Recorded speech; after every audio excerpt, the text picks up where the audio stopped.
ಒಂದು ತಿಂಗಳಿನಲ್ಲಿ ಕಸದ ಡಂಪಿಂಗ್ ಯಾರ್ಡ್ ಸಂಪೂರ್ಣ ಭರ್ತಿಯಾಗಿದ್ದು ರಾಜಧಾನಿ ಬೆಂಗಳೂರಿನಲ್ಲಿ ಮತ್ತೆ ಕಸದ ಸಮಸ್ಯೆ ಎದುರಾಗುವ ಆತಂಕ ಉಂಟಾಗಿದೆ. ಇನ್ನೊಂದು ತಿಂಗಳಿನಲ್ಲಿ ಕಣ್ಣೂರು, ಮೀಟಗಾನಹಳ್ಳಿ ಕಸದ ಕ್ವಾರೆ ಭರ್ತಿ ಸಾಧ್ಯತೆ ಇದೆ. ಈ ಹಿನ್ನೆಲೆಯಲ್ಲಿ ನಗರದ ಕಸ ಸುರಿಯಲು ಪಾಲಿಕೆಯಿಂದ ನಗರದ 2 ಕಡೆ ಜಾಗ ಗುರುತು ಮಾಡಲಾಗಿದೆ.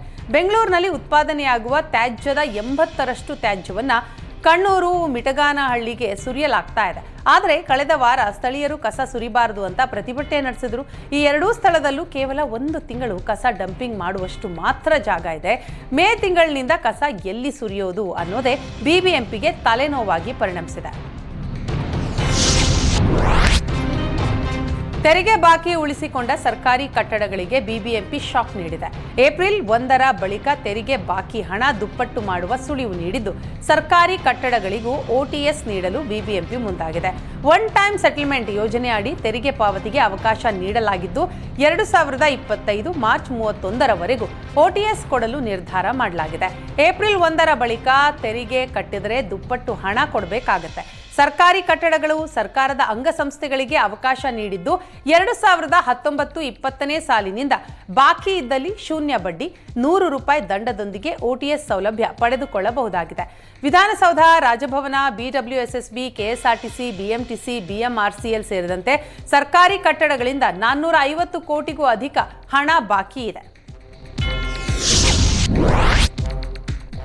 ಕಾವೇರಿ ಆರತಿಗೆ ಬೆಂಗಳೂರು ಸಜ್ಜಾಗಿದೆ. ಮಾರ್ಚ್ 21ರಂದು ಕಾವೇರಿ ಆರತಿ ವೈಭವದಿಂದ ನಡೆಯಲಿದ್ದು ವೃಷಭಾವತಿ ಉಗಮ ಸ್ಥಾನ ಸ್ಯಾಂಕಿ ಕೆರೆಯಲ್ಲಿ ಕಾವೇರಿ ಆರತಿಗೆ ಭರ್ಜರಿ ಸಿದ್ಧತೆ ಆಗಿದೆ. ಮೊಟ್ಟ ಮೊದಲ ಬಾರಿಗೆ ರಾಜಧಾನಿಯಲ್ಲಿ ಉತ್ತರ ಭಾರತದ ಗಂಗಾರತಿ ಮಾದರಿಯ ಕಾವೇರಿ ಆರತಿ ಮಾಡಲಾಗ್ತಾ ಇದೆ.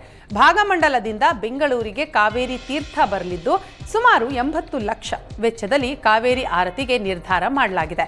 ನೀರಿನ ಮೇಲೆ ತೇಲುವ ವೇದಿಕೆಯಲ್ಲಿ ಆರತಿ ನಡೆಯಲಿದೆ. ಜಲಮಂಡಳಿ, ಶಿಕ್ಷಣ ಇಲಾಖೆ ಸೇರಿದಂತೆ ವಿವಿಧ ಇಲಾಖೆಯ ಸಹಯೋಗದಲ್ಲಿ ಕಾವೇರಿ ಆರತಿ ಮೂಡಿ ಬರಲಿದೆ.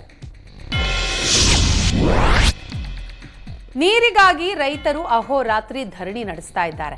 ವಿಜಯಪುರ ಜಿಲ್ಲಾಧಿಕಾರಿ ಕಚೇರಿಯ ಎದುರು ಅನ್ನದಾತರು ಸತ್ಯಾಗ್ರಹ ನಡೆಸುತ್ತಿದ್ದಾರೆ. ಭಾರತೀಯ ಕಿಸಾನ್ ಸಂಘದ ನೇತೃತ್ವದಲ್ಲಿ ಅಹೋರಾತ್ರಿ ಧರಣಿ ನಡೀತಾ ಇದ್ದು ಚಡಚಣ, ಇಂಡಿ ತಾಲೂಕಿನ 19 ಕೆರೆಗೆ ನೀರು ಹರಿಸುವಂತೆ ಆಗ್ರಹಿಸಿ ರೈತರು ಬೇಡಿಕೆ ಇಟ್ಟಿದ್ದಾರೆ. ಆಲಮಟ್ಟಿ ಜಲಾಶಯದಿಂದ ಕೆರೆಗೆ ನೀರು ಹರಿಸಿ ಅಂತ ಮನವಿ ಮಾಡಿದ್ದು ಸ್ಥಳಕ್ಕೆ ಡಿಸಿ ಆಲಮಟ್ಟಿ, ಕೆಬಿಜೆಎನ್ಎಲ್ ಅಧಿಕಾರಿಗಳು ಭೇಟಿ ನೀಡಿದ್ರು. ಸದ್ಯ ನೀರು ಬಿಡಲು ಆಗಲ್ಲ ಎಂಬ ಉತ್ತರ ಕೇಳಿ ರೈತರು ತಮ್ಮ ಹೋರಾಟವನ್ನ ಮುಂದುವರೆಸಿದ್ದಾರೆ. ಪೊಲೀಸರು ಕೂಡ ಸ್ಥಳದಲ್ಲೇ ಠಿಕಾಣಿ ಹೂಡಿದ್ದಾರೆ. ಕಲಬುರಗಿ ಸೇರಿ ಉತ್ತರ ಕರ್ನಾಟಕದ ಹಲವು ಜಿಲ್ಲೆಗಳಲ್ಲಿ ಯೆಲ್ಲೋ ಅಲರ್ಟ್ ಘೋಷಿಸಲಾಗಿದೆ. ಮಾರ್ಚ್ 19, 20, 21ರಂದು 3 ದಿನ ಉಷ್ಣ ಗಾಳಿ ಬೀಸುವ ಸಾಧ್ಯತೆ ಇದೆ. ಮೊದಲೇ 40 ಡಿಗ್ರಿ ಸೆಲ್ಸಿಯಸ್ ಸಮೀಪಕ್ಕೆ ಬಂದಿರುವ ಉಷ್ಣಾಂಶದಿಂದ ಕಲಬುರಗಿ ಜನತೆ ಕಂಗಾಲಾಗಿ ಹೋಗಿದ್ದಾರೆ. ಇದೀಗ ಹವಾಮಾನ ಇಲಾಖೆಯ ಉಷ್ಣ ಗಾಳಿ ಎಚ್ಚರಿಕೆಗೆ ಕಲಬುರಗಿ ಜನ ಬೆಚ್ಚಿ ಬಿದ್ದಿದ್ದಾರೆ. ಮಾರ್ಚ್ 18 ಮತ್ತು 19ರಂದು ಕಲಬುರಗಿಯಲ್ಲಿ ಪ್ರಸಿದ್ಧ ಶರಣ ಬಸವೇಶ್ವರ ಜಾತ್ರೆ ಇದ್ದು ರಥೋತ್ಸವಕ್ಕೆ ರಾಜ್ಯ ಹೊರ ರಾಜ್ಯಗಳಿಂದಲೂ ಭಕ್ತ ಸಮೂಹ ಹರಿದು ಬರಲಿದೆ. ಅದೇ ದಿನ ಬಿಸಿ ಗಾಳಿ ಎಚ್ಚರಿಕೆಯ ಹಿನ್ನೆಲೆ ಜಾತ್ರೆಗೆ ಆಗಮಿಸುವ ಭಕ್ತರಿಗೂ ಆತಂಕ ಉಂಟಾಗಿದೆ.